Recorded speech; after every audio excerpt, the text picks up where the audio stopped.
বৃষ্টিমুখর এই মিষ্টি সকালে শরতের আকাশে কাশফুলের আগমনে শারদীয়ার অনেক অনেক প্রীতি শুভেচ্ছা ও ভালোবাসা মাখা অভিনন্দন জ্ঞাপন করে শুরু করছি আমার প্রাণপ্রিয় শিক্ষার্থী ভাইদেরকে নিয়ে আজকের এই অসাধারণ এপিসোড। আমি এসেছি এ পর্বে আমরা শিখব কিভাবে জনসমুদ্রে জনসম্মুখে বক্তব্য রাখতে হয়।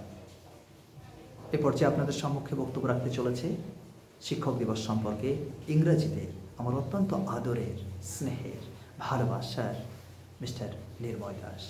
Nirmoy, are you ready? Yes sir, I am ready.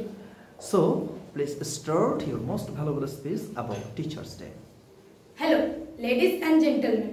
A very pleasant good evening to all of you. At the very beginning of my speech, I would like to wish you all a very happy Teachers' Day, and I would like to thank to the honorable chief guest of this wonderful program. At the very beginning of my speech, I would like to wish you all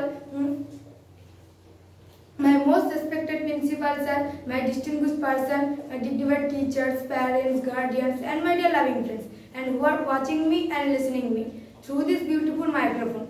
Behind this microphone, please take my heartiest love and congratulations and ovations on this auspicious moment.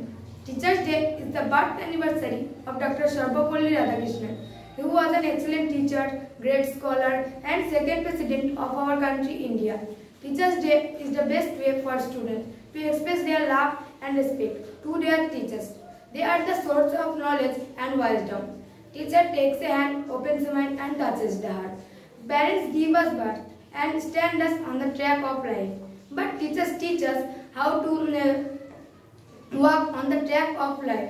My dear teachers, we never forget you in our life. My dear audience, please bless me.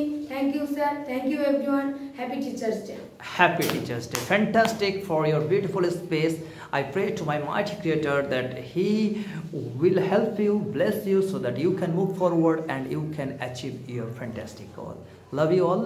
সম্মানীয় শ্রদ্ধাভাজন অতি গুণী অভিভাবক অভিভাবিকা, আপনারা আমার এই অত্যন্ত আদরের প্রাণের চেয়ে প্রিয় সন্তানটিকে, ছাত্রটিকে আপনারা আশীর্বাদ করবেন, যাতে করে সে নিজের মতো করে এই পৃথিবীর রূপ রস গন্ধ উপভোগ করতে পারে এবং নিজের মেধা এবং গুণের বলে গোটা পৃথিবীতে ছড়িয়ে যেতে পারে। অসংখ্য ধন্যবাদ এবং আমাদের দেশের পতাকাকে পৃথিবীর মানচিত্রে পথ করে ওড়াতে সক্ষম হয়। এমনই শুভ প্রত্যাশাই আজকের মতো এখানেই শেষ করছি। আমি এসেছি, আবার দেখা হবে অন্য কোনো দিন অন্য কোনোভাবে। ততক্ষণে খুব ভালো থাকবেন। Love you all. Please take care of your lovely family and of course of our lovely country India. Love you.